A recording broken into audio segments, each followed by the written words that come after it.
Acordo de manhã para prosear no mundo do campo, as notícias escutar. Vem com a gente em toda a região com o seu programa Paracatu Rural. Tem notícias, informação e o mais importante, sua participação. Programa Paracatu Rural. Programa Paracatu Rural. Bom dia! Estamos começando essa segunda-feira aqui no Paracatu Rural com muitas informações para você, homem e mulher do campo e da cidade. Bom dia, Sandro Mundim. Bom dia, Isabela Albernaz. Bom dia, Francis. Bom dia, Sandro. Bom dia, ouvintes. Estamos começando mais um programa cheio de informações para vocês. E, Francis, o nosso primeiro assunto vai ser uma dúvida de um ouvinte assíduo da zona rural aqui do nosso município. Ele está com problemas no plantio e cultivo de bananas em sua propriedade. Inclusive, Francis, ele afirma que nas suas plantas já adultas está acontecendo o escurecimento de algumas partes, o que posteriormente ocasiona a morte da planta. Isabela, para que o problema seja resolvido, antes o produtor deve prestar atenção em uma série de passos no momento do plantio, pois assim certas doenças podem ser evitadas. Nessa etapa, o produtor deve prever e analisar alguns aspectos relevantes à sua atividade, como o acesso à propriedade durante o ano todo, o rápido escoamento da produção, a topografia da área de produção, a eficiência dos sistemas de irrigação ou de drenagem, a qualidade da água e a escolha de cultivares demandadas pelo mercado. É verdade, Francis. E a construção de estradas e corredores interligando as sub-áreas de produção possibilita o tráfego de veículos, máquinas e implementos agrícolas. Também devem ser revistas essas estradas porque elas facilitam as operações rotineiras, como o escoamento da produção, a aplicação de defensivos, a distribuição de fertilizantes e a colheita. O plantio pode ser realizado em qualquer época do ano, desde que as chuvas sejam bem distribuídas ou que a área cultivada seja irrigada. Em condições de sequeiro, o plantio deve ocorrer após o período de maior concentração de chuvas, uma vez que as necessidades de água para o cultivo da bananeira são menores nos 3 primeiros meses após o plantio. O plantio deve ser escalonado para que haja produção durante todo o ano. Os espaçamentos utilizados para o cultivo da banana estão relacionados com o clima, o porte da cultivar, as condições de luminosidade, a fertilidade do solo, a topografia do terreno e o nível tecnológico dos cultivos. Em áreas não mecanizáveis, as covas são abertas manualmente, com cavador ou enxadas, nas dimensões mínimas de 40 por 40 por 40 centímetros. A muda deve ser posicionada no centro da cova adubada, colocando-se em seguida a terra removida, pressionando-a bem para evitar que a água da chuva ou de irrigação acumulada possa, depois do plantio, ocasionar o apodrecimento da muda.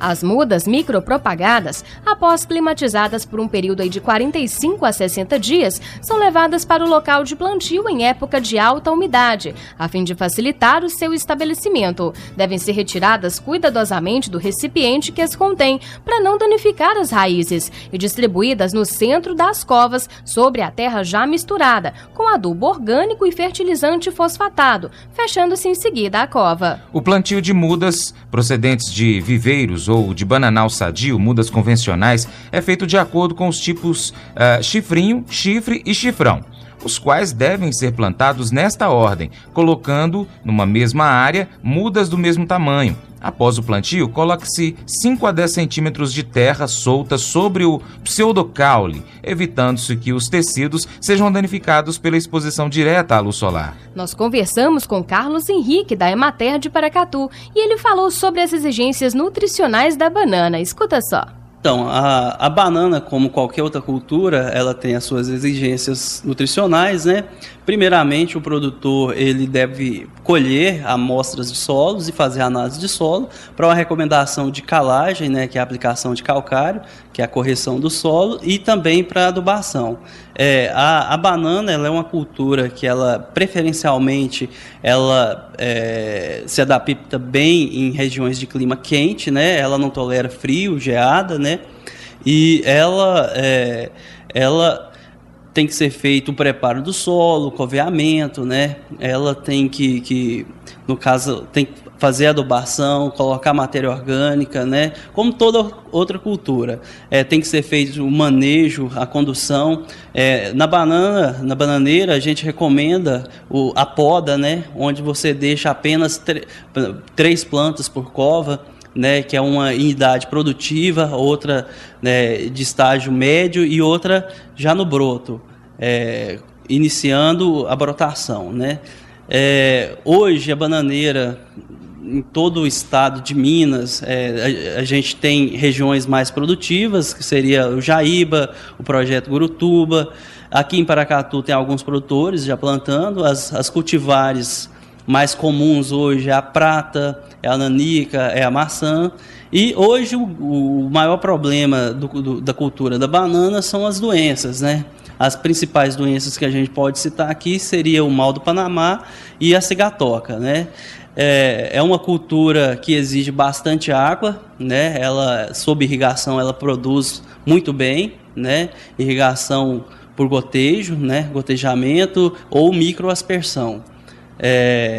Na questão da comercialização é bem comum, né? É bem fácil comercialização a questão da bananeira, da banana, dos frutos, né? E o produtor ele tem que ter uma série de cuidados, né? Para preservar a qualidade dos frutos, né? Após a colheita, o amadurecimento, para chegar ao consumidor final. Mas assim, na nossa região de Paracatu já tem alguns produtores plantando. Não é uma região de tradição na fruticultura, né? A nossa região aqui ela tem mais tradição na pecuária de leite de corte e cultivo de grãos. Mas já tem produtores iniciando produção e outros até com produção já boa, já em desenvolvimento. Então, a possibilidade, o ideal seria ele procurar o escritório da Emater para a gente fazer uma verificação, visitar a propriedade dele. Mas por esse sintoma, pode ser a questão da cigatoca, né? Mal do Panamá ou cigatoca, né? Provavelmente cigatoca negra, porque ela causa escurecimento da planta, né? Mas assim, esse produtor ele pode estar procurando o escritório para a gente fazer uma análise mais profunda do caso, né? E fazer uma recomendação correta para ele. Nós vamos agora a um breve intervalo e voltaremos daqui a pouquinho, não saia daí. Paracatu Rural. Orgulho de ser Kinross. Um espaço para mostrar por que nos orgulhamos das pessoas que fazem a Kinross acontecer e geram, por meio do seu trabalho, desenvolvimento para a nossa cidade. A Vanessa Marques atua na nossa empresa como soldadora, em uma área onde trabalham mais homens do que mulheres. Apesar disso, ela garante que não se sente diferente e é valorizada e respeitada por todos os seus colegas.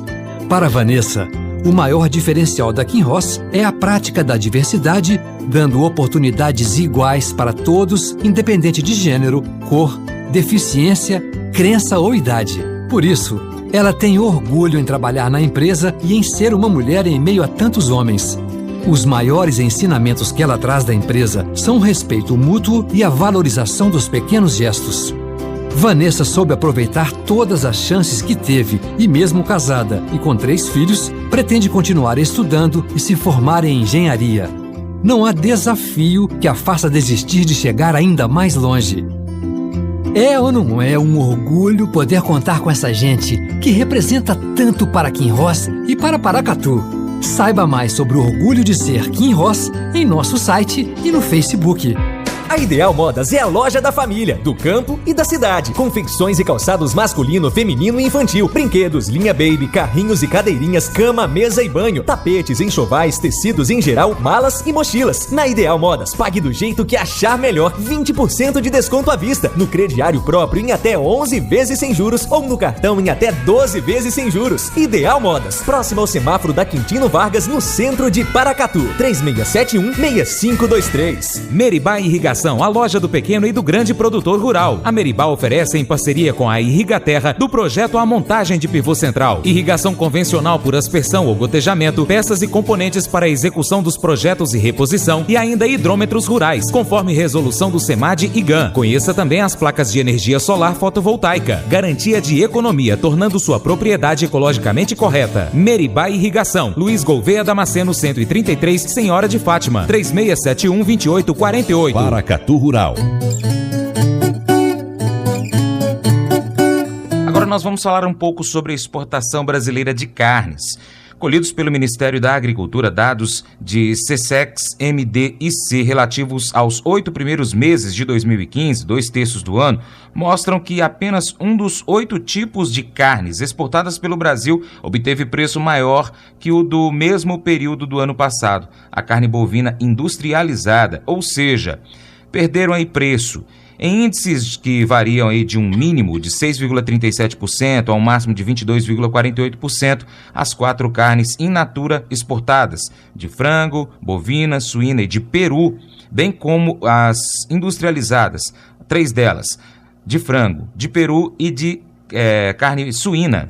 O processo de queda, Francis, não chega a representar novidade, porque começou no ano passado como reflexo, sobretudo, de dificuldades econômicas nos países importadores. Mas no caso brasileiro, as reduções se acentuaram à medida que o dólar se fortalecia, abrindo caminho para negociações que, mesmo não sendo tão rentáveis em dólar, deveriam implicar em aumento dos volumes negociados. Mas nem isso se concretizou até agora, porque o volume exportado no período analisado mantém-se praticamente os mesmos níveis do ano passado, chegando a apresentar uma pequena redução, próxima de 0,5%. Porém, Francis, poderia ser pior, o que não ocorre porque a forte diminuição de quase 20% no volume de carne bovina in natura, bem como a redução de cerca de 5% nos industrializados de frango, vem sendo compensados por um aumento proporcionalmente pequeno em relação às quedas no preço médio dos demais itens exportados. Efeito disso, obviamente, recai sobre a receita cambial negativa para a maioria das carnes, exceto a bovina industrializada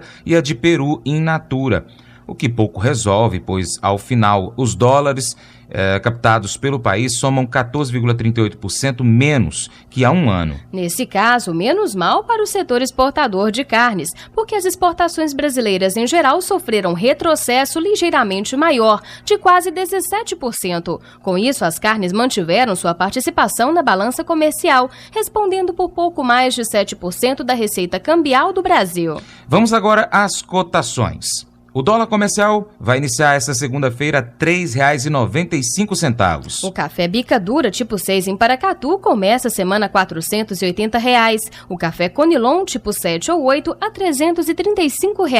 E o café fino ou extra fino a R$ 490 em Paracatu. Já o feijão carioca em Unai, R$ 121,88. Feijão cores em Buritis, R$ 140 a saca 60 quilos. O milho seco em Buritis começa a R$ 24,63. Em Patos, a R$ 26 e em Uberlândia, a R$ 26,50. O preço em Unai fica a R$ 27 para 30 dias. A soja em grãos em Buritis, R$ 71,66. Em Uberlândia, R$ 77 a saca e Unai, R$ 73 a saca 60 quilos. O trigo em São Gotardo inicia a semana em R$ 600 a tonelada, Francis. São 7h58, Isabela. Vamos dar um breve intervalo e voltaremos em 1 minuto. Paracatu Rural. Hoje é dia de comprar barato. Hoje é segundona de preços baixos Supermercado Paracatu. Preço baixo no açougue, frutas e verduras, panificadora, frios, enlatados, produtos da cesta básica. É preço baixo em todo o supermercado para você e sua família economizar muito mais em suas compras. Vá ao Supermercado Paracatu, o mais completo e mais barato de Paracatu. Segundona de preços baixos Supermercado Paracatu. Essencial no seu dia a dia. Aberto hoje até às 21 horas. Posto Cruzeiro, posto de combustíveis, peças, acessórios e serviços para veículos leves e pesados, ferramentas, peças para máquinas agrícolas, troca de óleo e lubrificantes, aluguel de equipamentos para construção civil e completa lanchonete. Posto Cruzeiro, qualidade de quem é líder, confiança de quem tem 55 anos de estrada. Posto Cruzeiro, a amizade que faz a diferença e te transforma em muito mais que um cliente, um parceiro do nosso sucesso. Paracatu Rural. Agora são 7h59, Isabela, o Paracatu Rural de hoje está terminando. Amanhã a gente vai voltar depois do Brasil Sertanejo, do José Fernandes, às 7h45 com mais informações, não é isso? É isso mesmo, e se o ouvinte quiser participar, trazendo dúvidas e sugestões, é fácil, né, Francis? Bastante fácil, pode mandar o WhatsApp 38918123 ou e-mail para contato@paracaturural.com.br. Entre em contato também pelo nosso portal paracaturural.com.br e curta a nossa página facebook.com/paracaturural. Tivemos a direção geral de Humberto Neiva. Operações Sandro Mundim. Direção de jornalismo TJ Francis de Oliveira. Redação Gustavo Santana e Isabela Albernaz. Bom dia, ouvintes do Paracatu Rural. Muito obrigada pela sua atenção e até amanhã. Bom dia, Sandro Mundim. Bom dia, Francis. Bom dia, Isabela. Bom dia, Sandro. Bom dia, ouvintes. Muito obrigado pela sua atenção. Amanhã estaremos de volta, se Deus assim nos permitir. Tchau, tchau. Acordo de manhã para prosear no mundo do campo, as notícias escutar. Vem com a gente em toda a região com o seu programa Paracatu Rural. Tem notícias, informação e o mais importante, sua participação. Programa Paracatu Rural. Programa Paracatu Rural.